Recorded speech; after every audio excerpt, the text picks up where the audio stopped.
Assalamualaikum warahmatullahi wabarakatuh.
Innal hamdalillah nahmaduhu wa nasta'inuhu wa nastaghfiruh wa na'udzu billahi min shururi anfusina wa min sayyiati a'malina. May yahdihillahu fala mudhillalah wa may yudlil fala hadiyalah. Asyhadu an la ilaha illallah wa asyhadu anna Muhammadan abduhu wa rasuluh la nabiyya wa la rasula ba'dah. Allahumma sholli ala sayyidina Muhammad wa ala alihi wa sahbihi ajma'in. Amma ba'd. Fa ya ibadallah, usikum wa nafsi bi taqwallah. Faqad fazal muttaqun. Qala Allah Ta'ala fi Qur'anil Karim, ya ayyuhalladzina amanu taqullaha haqqa tuqatih wa la tamutunna illa wa antum muslimun. Ya ayuhan nasu taqu rabbakumul ladzi khalaqakum min nafsin wahidatin wa khalaqa minha zawjaha wa batha minhuma rijalan katsiran wa nisaa'a wattaqullaha alladzi tasaaluna bihi wal arham innallaha kana 'alaikum raqiba. Ya ayyuhalladzina amanu taqullaha wa qulu qawlan sadida yuslih lakum a'malakum wa yaghfir lakum dzunubakum. Wa may yuti'illaha wa rasulahu faqad faza fawzan 'azima. Masyiral muslimin rahimakumullah. Tidak terasa sekarang kita sudah berada di penghujung bulan Ramadan. Tapi berapa banyak waktu yang telah kita luangkan untuk mendekatkan diri kepada Allah? Apakah kita sudah benar-benar memanfaatkan momentum Ramadan ini untuk memperbaiki diri kita? Waktu memang menjadi nikmat yang seringkali terlupakan oleh manusia. Bahkan Rasulullah bersabda, ni'matani maghmunun fihima katsirun minan nas, as-sihhatu wal faragh. Ada dua kenikmatan yang banyak manusia tertipu, yaitu nikmat sehat dan waktu senggang. Begitu mudahnya manusia melupakan waktu, padahal itu merupakan hal yang sangat penting dalam kehidupan. Saking pentingnya waktu, Allah banyak bersumpah dalam Al-Qur'an atas nama waktu. Wal lail, demi waktu malam. Wad duha, demi waktu duha. Wal fajr, demi waktu fajar. Dan yang paling umum yang sering kita dengar, wal asr, demi waktu. Masyiral muslimin rahimakumullah. Jika Allah sampai bersumpah dengan waktu, maka tentu ada sesuatu yang sangat penting yang Allah ingin ingatkan kepada kita. Karena waktu bukan sekadar pergantian siang dan malam. Waktu adalah umur manusia. Setiap detik yang berlalu berarti umur kita berkurang. Setiap hari yang kita lalui berarti semakin dekat kita dengan kematian. Dan jika umur manusia terus berkurang, maka pertanyaan besarnya adalah apa tujuan Allah memberikan umur ini untuk kita? Apa sebenarnya tujuan kita hidup di dunia? Para ulama telah memberikan penjelasan. Salah satunya Imam Al-Ghazali dalam kitabnya Ihya Ulumuddin. Beliau memberikan suatu perumpamaan kalau kehidupan manusia di dunia itu seperti seorang penyelam yang diberikan beberapa tabung oksigen. Kemudian penyelam itu diminta untuk menyelesaikan misi mengumpulkan 1 berlian, 5 mutiara, dan 6 permata. Namun sayangnya, masih banyak dari penyelam itu yang gagal menyelesaikan misinya. Bukan karena kekurangan oksigen, tapi karena mereka lalai melihat keindahan terumbu karang, hewan-hewan di laut, dan segala keindahan lautan. Hal ini sesuai dengan firman Allah dalam surat Al-Hadid ayat 20. I'lamu, ketahuilah, innamal hayatud dunya laib, bahwa kehidupan dunia itu hanyalah permainan, walahun, kelengahan, wazinatun, perhiasan, watafahurum bainakum, dan saling bermegah-megahan di antara kamu, watakasurun fil amwali wal aulad, serta berlomba-lomba dalam banyaknya harta dan anak keturunan. Artinya apa jemaah? Artinya kehidupan dunia itu merupakan sesuatu yang fana, sesuatu yang akan ada akhirnya. Sama saja seperti misalnya kita sedang bermain sepak bola. Kita bermain, bertahan, mencetak gol, dan melakukan segala macam untuk memenangkan pertandingan. Tapi setelah kita memenangkan pertandingan itu, ya sudah, selesai.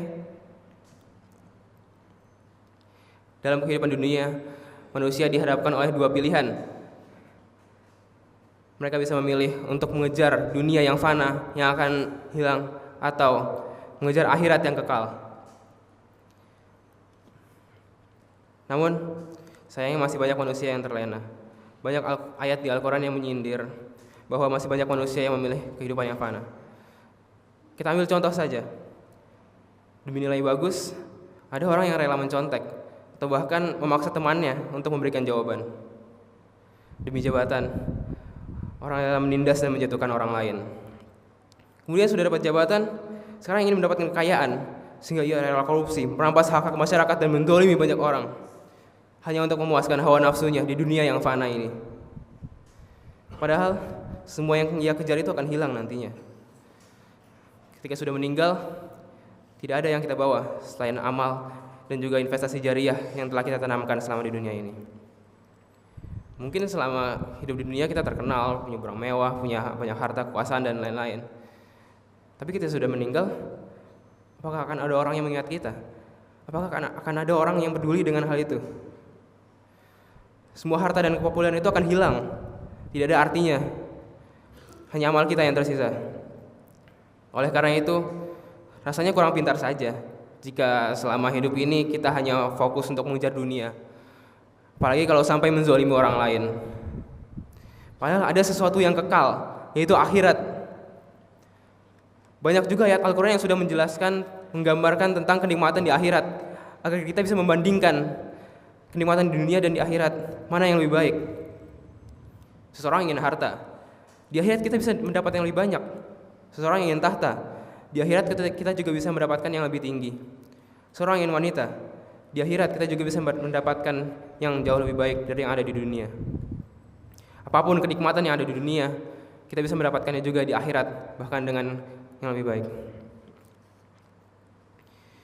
Tapi tidak ada salahnya mengejar dunia. Namun jangan jadikan itu tujuan utama. Jadikan itu sebagai jembatan untuk kita mengejar akhirat. Gunakan harta yang telah kita kumpulkan untuk jihad jalan Allah. Gunakan kekuasaan yang telah kita miliki untuk memaslahatkan umat. Dan gunakan ilmu yang sudah kita pelajari untuk memberi manfaat sebesar-besarnya kepada orang lain. Ma'asyiral muslimin rahimakumullah. izinkan saya memberikan satu pesan khusus, terutama untuk teman-teman saya yang sedang menuntut ilmu di lingkungan madrasah ini.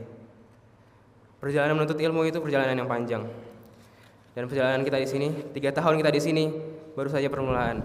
Setelah ini kita akan terjun ke lautan dunia yang dalam, menghadapi kehidupan dunia yang aslinya. Oleh karena itu, jangan pernah berhenti menuntut ilmu. Jangan pernah merasa cukup dengan apa yang sudah kita miliki saat ini. Karena ilmu bukan hanya kunci keberhasilan di dunia, tapi juga jalan menuju kebahagiaan di akhirat. Sebagaimana disebutkan oleh Imam Nawawi dalam kitab Al-Majmu' melalui perkataan Imam Asy-Syafi'i, "Man arada dunya, barang siapa yang menginginkan dunia, fa'alaihi bi'ilmi." Hendaknya ia dengan ilmu. "Wa man arada al-akhirah," dan barang siapa yang menginginkan akhirat, fa'alaihi bi'ilmi. Hendaknya ia dengan ilmu. "Wa man aradahuma," dan barang siapa yang menginginkan keduanya, fa'alaihi bi'ilmi. Hendaknya ia dengan ilmu. Ilmu menjadi kunci kesuksesan kita di dunia dan di akhirat. Hanya dengan ilmu kita bisa mendapatkan kedua hal tersebut.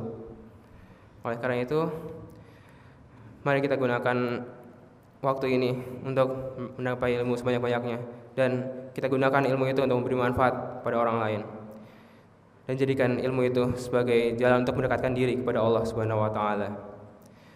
Kita gunakan ilmu itu untuk menyelesaikan misi kita di dunia, mengumpulkan 1 berlian, 5 mutiara, dan 6 permata, 1 akidah, 5 rukun Islam, dan 6 rukun iman. Aqulu qouli hadza fastaghfirullaha li wa lakum fastaghfiruhu innahu huwal ghafurur rahim.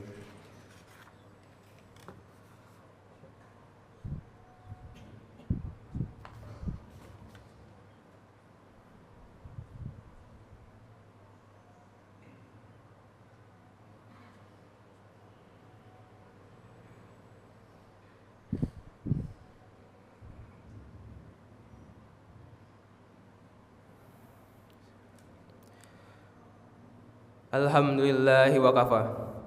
Wassalatu wassalamu ala nabiyyina al-mustafa sayyidina wa maulana Muhammadin wa ala alihi wa sahbihi wa man ihtada. Fa ya ibadallah, usikum wa nafsi bitaqwallah wa atiullaha haqqa tuqatih wa la tamutunna illa wa antum muslimun. Amma ba'du. Ma'asyiral muslimin rahimakumullah. Jika kita renungkan kembali, hidup ini sebenarnya sangat singkat. Kita pernah jadi anak kecil, kemudian kita jadi remaja, dan sekarang kita sudah jadi mahasiswa, orang tua, pekerja, atau bahkan pemimpin. Waktu terus berjalan, dan suatu hari nanti tanpa kita sadari, kita akan menjumpai ajal kita. Hari-hari yang kita jalani nanti hanya akan tinggal kenangan, dan yang tersisa bukanlah harta kita, bukan jabatan kita, bukan popularitas kita, tapi yang tersisa hanyalah amal yang pernah kita lakukan. Terlebih lagi sekarang ini kita sedang berada di penghujung bulan Ramadan, bulan yang penuh rahmat dan ampunan. Mari kita semua manfaatkan Ramadan ini sebaik-baiknya untuk mendekatkan diri kepada Allah dan memperbaiki diri kita, mensucikan diri kita lagi dari segala dosa yang telah kita lakukan, dan mendekatkan diri kepada Allah. Karena waktu yang telah berlalu tidak akan pernah kembali lagi. Dan kehidupan yang kita jalani hari ini akan menjadi jawaban ketika kita berdiri di hadapan Allah Subhanahu wa taala kelak. Semoga Allah menjadikan kita termasuk orang-orang yang memanfaatkan waktunya dengan baik dan mengumpulkan bekal terbaik untuk kehidupan di akhirat nanti. Innallaha wa malaikatahu yusholluna 'alan nabi. Ya ayyuhalladzina amanu shallu 'alaihi wa sallimu taslima. Allahumma shalli 'ala sayyidina Muhammad wa 'ala alihi wa sahbihi ajma'in. Allahumma ighfir lil muslimina wal muslimat wal mu'minina wal mu'minat al ahya'i minhum wal amwat innaka samii'un qaribun mujibud da'wat. Allahumma arinal haqqa haqqan warzuqna ittiba'ah wa arinal batila batila warzuqna ijtinabah. Rabbana atina fid dunya hasanah wa fil akhirati hasanah wa qina adzabannar. Sallallahu ala sayyidina Muhammadin wa ala alihi wa sahbihi wa sallam.